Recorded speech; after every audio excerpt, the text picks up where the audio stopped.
Hampir sebagian besar aktivitas kita dalam satu hari kita habiskan di sosial media. Pertanyaannya, apakah yang teman-teman tampilkan kepada orang lain itu adalah sesuatu yang sebenar-benarnya? Segampang ketika kita pengen mengunggah sesuatu, tanpa sadar pasti kita memilih angle foto yang terbaik. Udah pasti kalian akan menunjukkan diri terbaik kalian yang akan kalian unggah.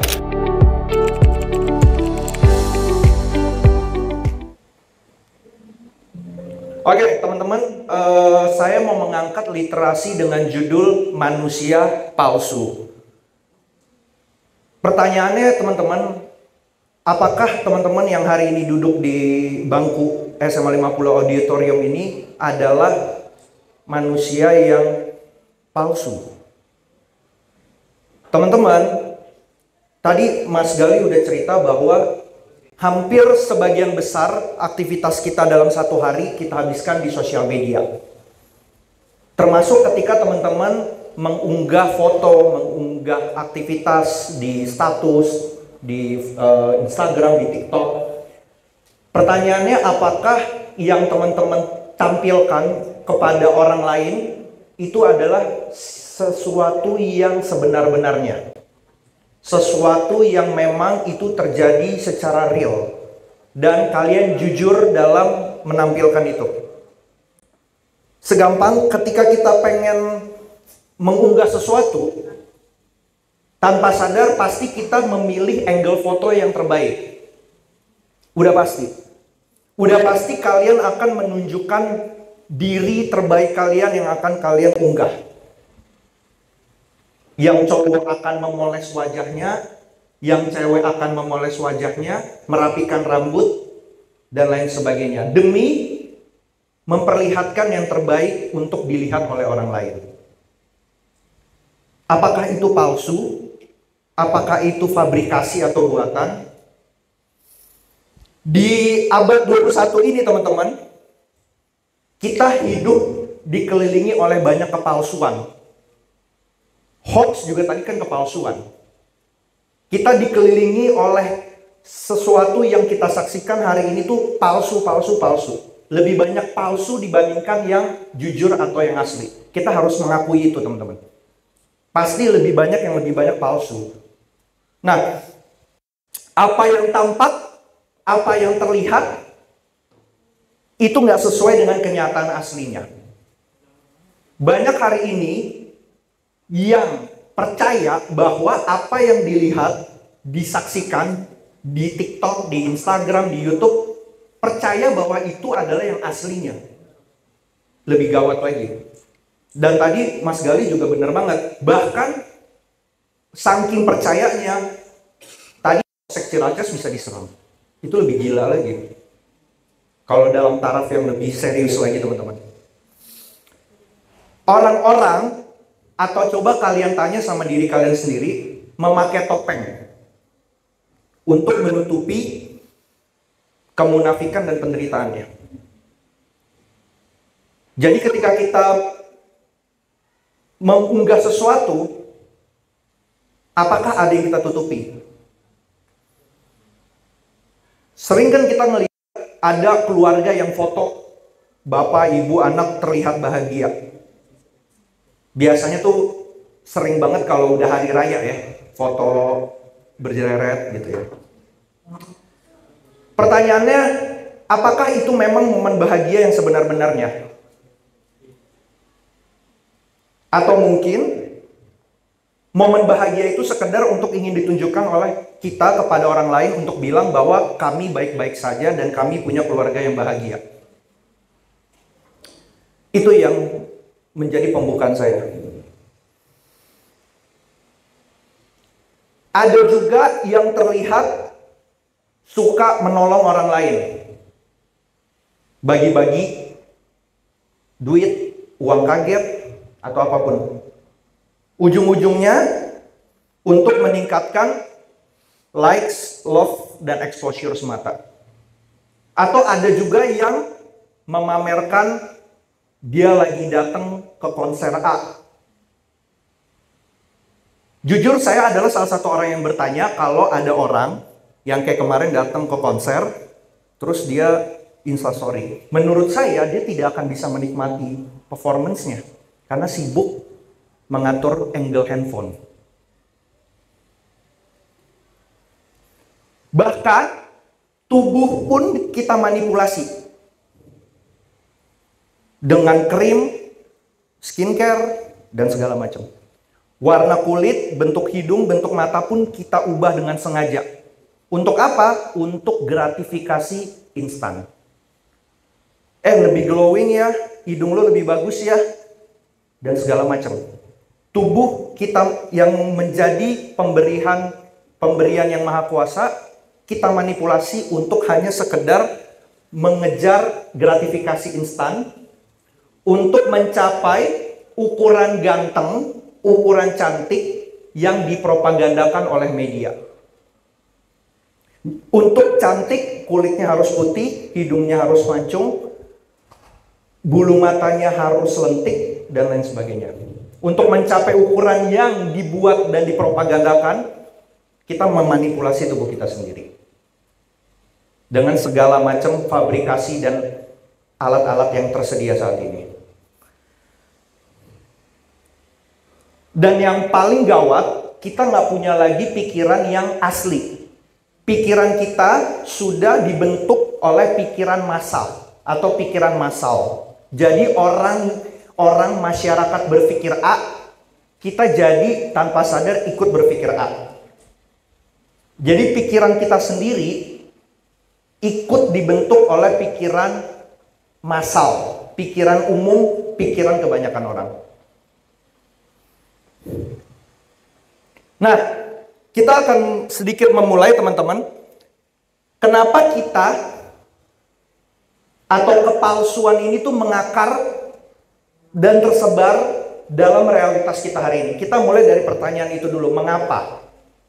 Karena balik lagi, untuk kita bernalar dan berlogika, kita harus mulai dulu dengan pertanyaan mengapa, teman-teman.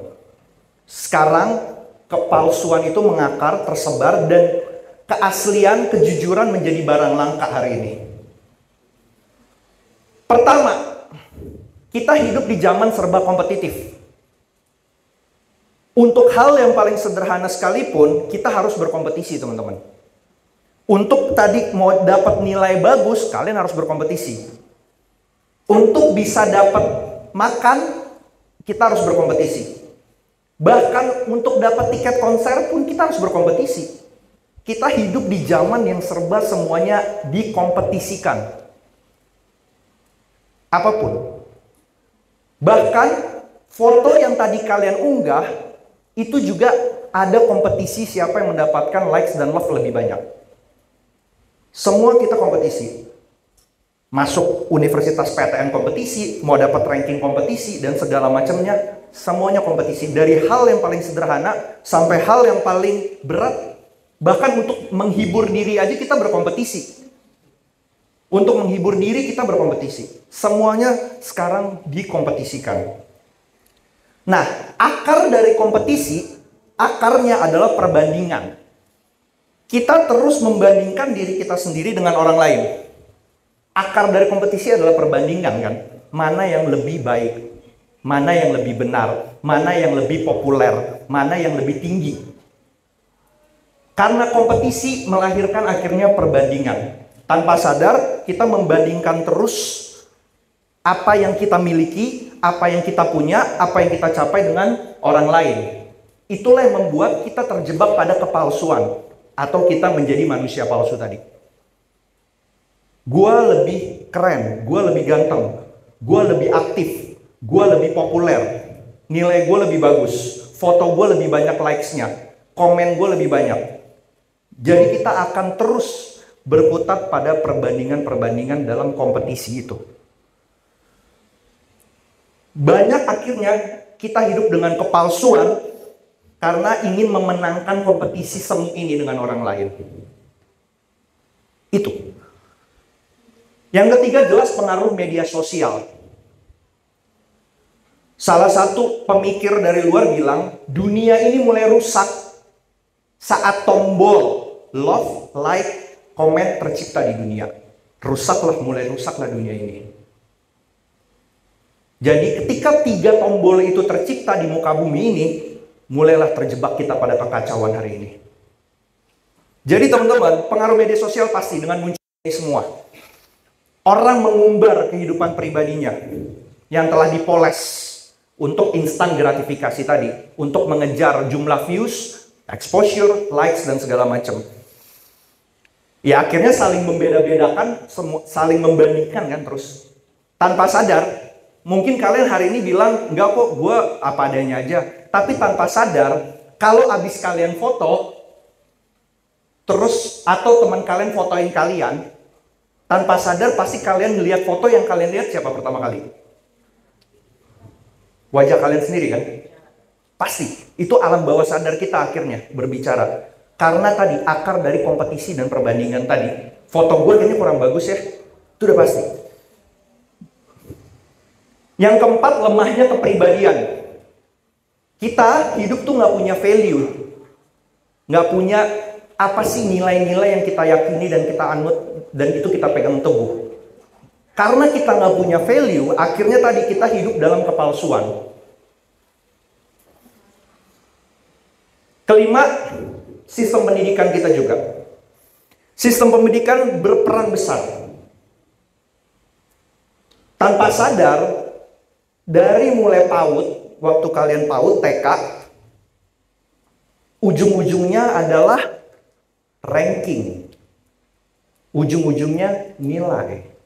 Saya mau kembalikan, apakah ini pendidikan yang betul-betul ingin diwariskan oleh Ki Hajar Dewantara, yaitu perbandingan terus?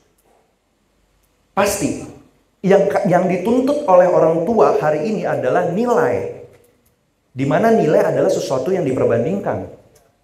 Udah pasti. Nggak peduli kalian paham atau tidak ilmunya, yang penting nilainya bagus. Udah pasti.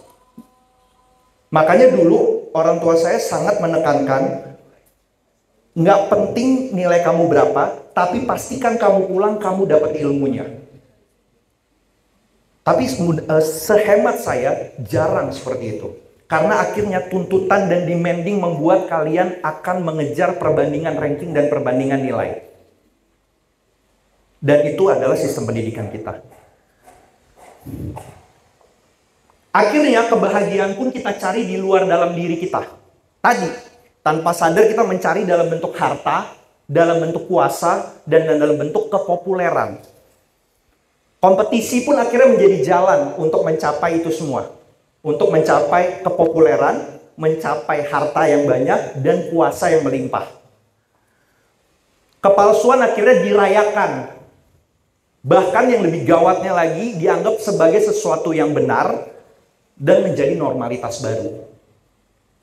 Bahkan yang saya kaget, ada yang bilang waktu itu salah seorang influencer, nggak apa-apa kok kita pakai ini, pakai itu kan bentuk self-reward. Ada yang bilang itu self-reward. Saya nggak ngerti nalar dan logikanya dari mana ketika dia bilang itu self-reward. Akhirnya tadi, bagi teman-teman yang tidak bernalar dan berlogika, akhirnya diterima sebagai ini benar, ini normal. Jadinya banalitas. Sesuatu yang sebenarnya salah akhirnya dianggap benar karena dipropagandakan terus. Itu teman-teman.